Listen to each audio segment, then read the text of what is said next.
Lagos, you need to watch out for his live performance coming to the city.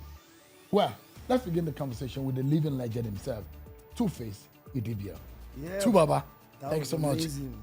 Good to That have was you on the amazing. podcast. Nice to be here, man. You remember that you are the very first guest on this podcast. Can you remember? Man, Quite a while, isn't it? refresh my memory, man. So it was before the election of Yes. 2023. Yes. Yeah, and we're talking about vote not fight, Yes, encouraging exactly. youth to go out to vote. Wow, that's amazing. Yeah.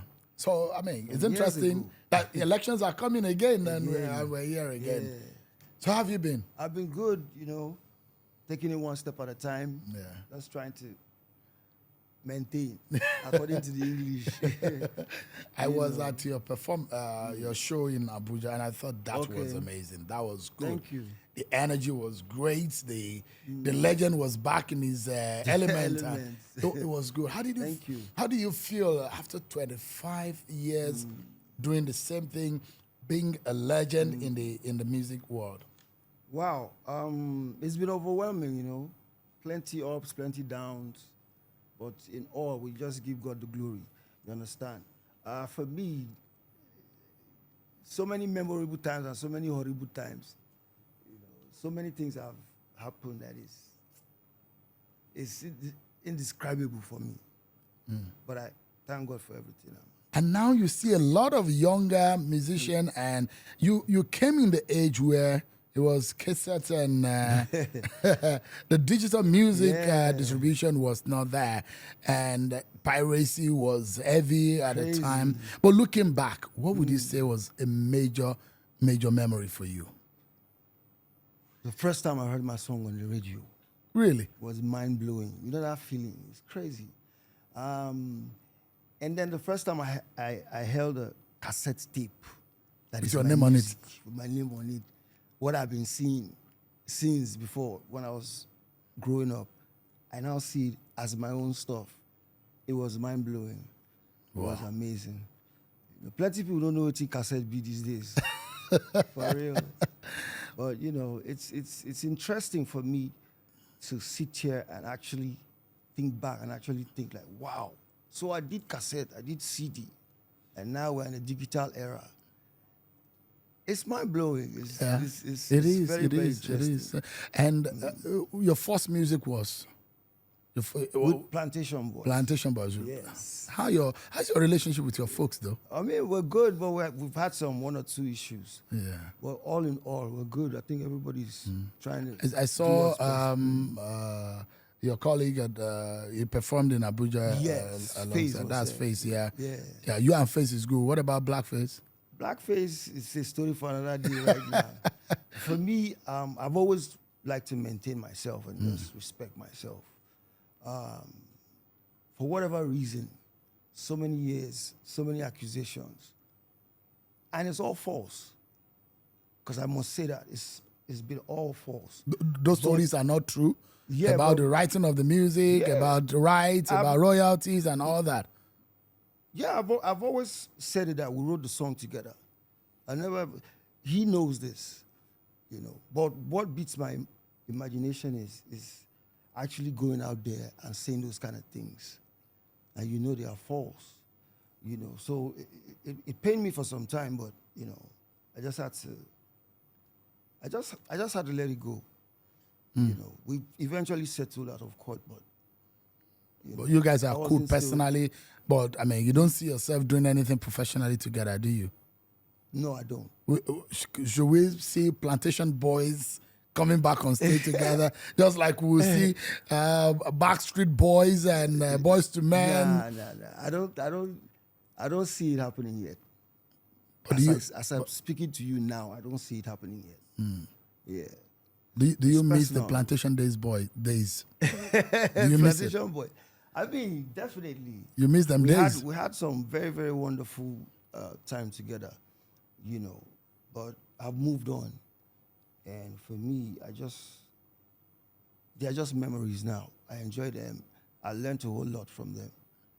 And that's how I just want to keep it. But you and Face are tight. Yeah, we're good. Okay. We're good. What would you, or who would you say influenced you the most?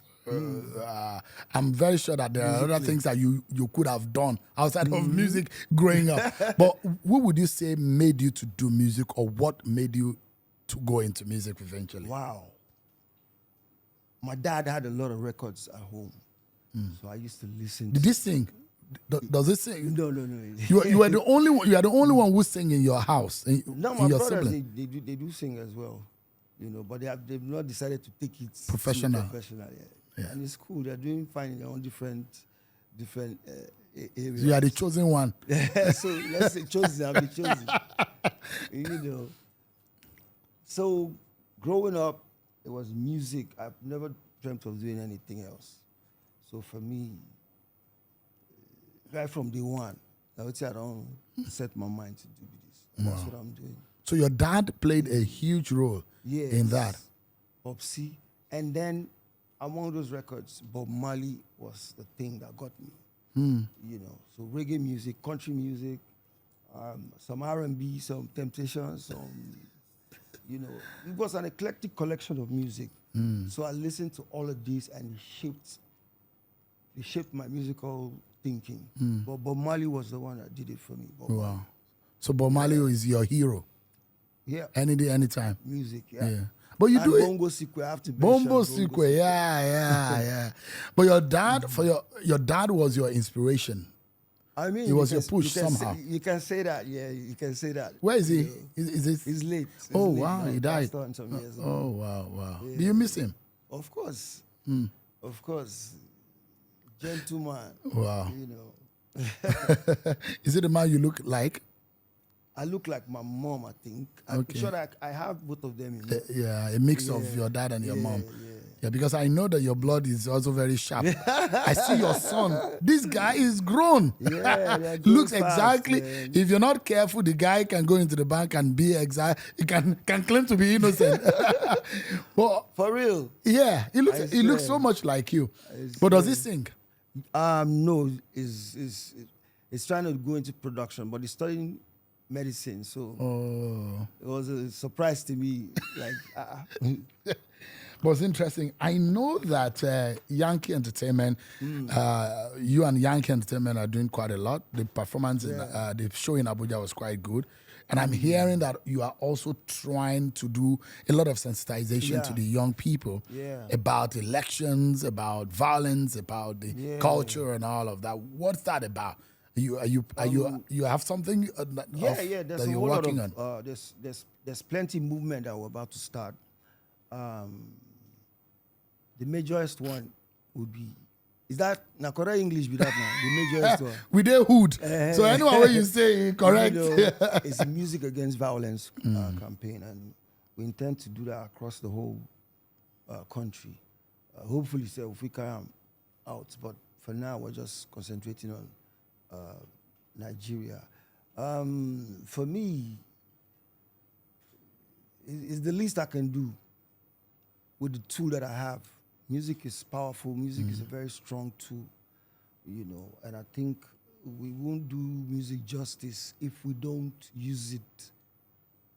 I mean, it's not everybody that has to sing about non-violence, or not everybody has to go there, but at least make we try, make them happen.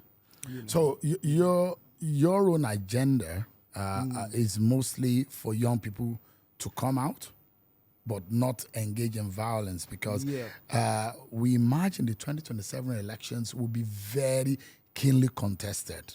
And the younger people who will come out will be 18 at that time. So one will imagine that there is going to be a lot of attention on 2027 election. Definitely. Yeah. So, and young people are often used. Like you always say, I remember the podcast here in 2022 where you say, if they want to use you, ask them, why don't they use their children? I remember. And that's what happened. They use other people's children for violence. The question is, why can't they use their own children for it? So what would be your major message with respect to 2027 election? I think the Nigerian youth, the African youth, they have to get involved. You understand what I'm saying? They have to really get involved, because you can't fix something from the outside. You get to engage the system, engage the status quo, and register for one of the political parties, participate for one of two of their meetings. Just get involved. No matter, it doesn't matter which party you decide to belong to. Well, as long as you have an ideology and it's nation building, just go for it. So for me, I want every youth to understand that power, where they say they don't get, they actually get them. They actually have it. You once hinted about the possibility of going into politics. Is that dream still alive? It's definitely alive, but for me, I've always been, how do I put it? I participate for the thing. For over so many years, I spearheaded a campaign called Vote Not Fight. And, we saw some results. At least we didn't solve the whole problem, but at least we helped to sensitize a whole lot of people. And we made them to cooperate and behave themselves during elections. And I think we need to amplify it more. We need to really be very, very grassroots engagement. It goes a long way. We still see pockets of violence here or there, but at least it's reduced greatly. And we just hope to keep reducing it like that till we'll get a near perfect type of situation. But are we seeing Senator Innocent Idibia? Honorable Innocent Idibia? Governor Innocent Idibia? What exactly are you gunning for? I would say let's keep our fingers crossed on that one. Are you probably doing in Lagos or are you doing in Benue? Or where do you think you might be? Okay, right now, last year, my Excellency appointed me as technical advisor. It's something that I really, really, I respect that, and I gladly accepted to be part of that. For me, it's to get that space and then try to do something, to contribute something to nation building, to state building. That is what I'm about right now. I say I don't appoint myself. I have appointed myself personally as Nigerian ambassador to everywhere. You understand what I'm saying? So in that light, for me, I just want to be able to, even if it's 1% of change, 1% of contribution to this country, that is where my head is at. That is where my heart is at. So to answer your question, we feel run out. Something feel happen. You understand what I'm saying? So, but you're not a member of the APC. But my woman right now is a politician. Oh yeah, Honorable Natasha. She's doing quite well. How is she though? She's good. Yeah. She's good. So at least from that angle, would they try to do your make best? us? They send us small drop of water. Yeah. So we just contribute small till we are able to do something massive. Well, since you mentioned your wife, Honorable Natasha, well, I like. There are a lot of stories out there, and there's so many stories. Towards the end of last year, so many stories. But is it true that she doesn't allow you to go out to go for shows? Man, that is so absurd. You see, the only thing I will say about this is we have this thing now, this phone, this stuff, and we have so many idle people. We have so many people that can just wake up and decide to just say anything. You know what these people thrive on is this saying where they say there's no smoke without fire. So they just don't want to create doubt. They create falsehood. There's so many fake news. There's so many falsehood. There's nobody in this world that, be it brother and sister, be it mother and father, be it husband and wife, be it whatever, where once in a while, one or two arguments, I just agree to agree. It happen, And then when people misinterpret stuff like that, you just go online, you just see so many things. So for me, this talk is very absurd, it's crazy. But what can we do? Everybody is hiding behind allegedly. Allegedly. So it's not true. So everybody's hiding. So what's the truth there? So basically, have you had a situation where she has stopped you from performing at some shows? No. There's never been a situation. I did how many shows last year? I was going out. I was doing stuff. People saw me. You came to my show. Yeah. You understand Where did what you I'm think saying? that was coming So from? it's just, that's what I just said. Like, people with this thing, we work no day, we hunger food in country, we just decide to type or write something just to spark controversy. But I mean, like you talking from last year to this year, I have entertained people a lot. Allegedly. You know, allegedly. But I mean, they're also... It's painful, but you know.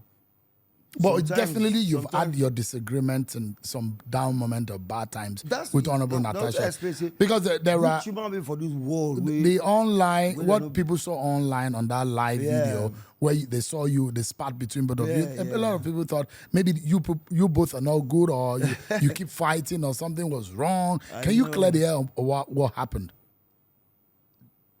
I was angry that day. I was angry, and I let my emotions get the best of me. You know, and I want what I want the young boys to understand, so young boys and girls. When you react in anger, sometimes you go regret what you do. You know, so for me, and then make them take them as lesson, make it be lesson to everybody. Say, before you come outside, I can't talk something. You need to check them where I'm first. You know, so for me, it was an unfortunate incident. I let my emotions get the best of me, and that was it.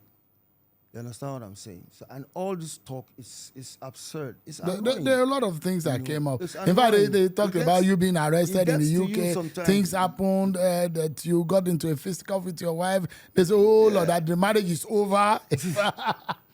Are you still together with Honorable Natasha? Many things actually get to you sometimes. But all in all, you know, we've tried to keep our heads above water and just leave people to just be talking what they are saying. And that's it for me right now. As long as I'm doing what I need to do, we're fine. So to answer your question, we're good. You And definitely then people just relax. Yeah, Just you've chill out. definitely had some rough times. But what lesson would you say Innocent Dibia can teach, or do you say to younger people about marriage and personal life? As an artist, in managing yourself and managing career, family, and all of that, what would be your biggest lesson to the rest of the world or younger people? Privacy is very, very golden. You understand what I'm saying? Unfortunately, I'm a musician. Unfortunately, I have how do I put it? I have intentionally revoked my right to privacy by going into music, by putting myself in the spotlight. So for me right now, I go just do what I sabi do. You understand what I'm saying? I don't really want to be going into all that talk no more. Now the music will one face now and work and to do stuff that matters. You know, it gets annoying sometimes. You know, it gets to you sometimes. Does that put you under some kind of pressure? As a human being, you get sometimes something too much. It gets to you. You understand what I'm saying? My bulletproof vest don't weak that. You said at some point, point that you moved on from your former marriage, and at some point Nigerians will know what exactly really happened. Is that the time for you to say, well, you've moved on right now? Are you able to say to Nigerians what exactly happened? Yeah, I moved on. I did do my thing, they go. Are you and Annie good now, or you've moved on? I'm not going to go into that. Well, you said you were going to talk about what really happened. No. We're not going to enter other one for you now. But you're good. Honestly. But we're good. What about the children? Everyone is good. I've not been the best daddy, because you know I've missed a whole lot of time. I've missed a whole lot of things that just because I put myself out there. You know, there's so many things that I wish that, you know, I could rewind and do better. But going forward, shall we try to do better. You know, but they're good, growing amazingly well. their heads, they get correct head. Mm. And I'm proud of them. Man.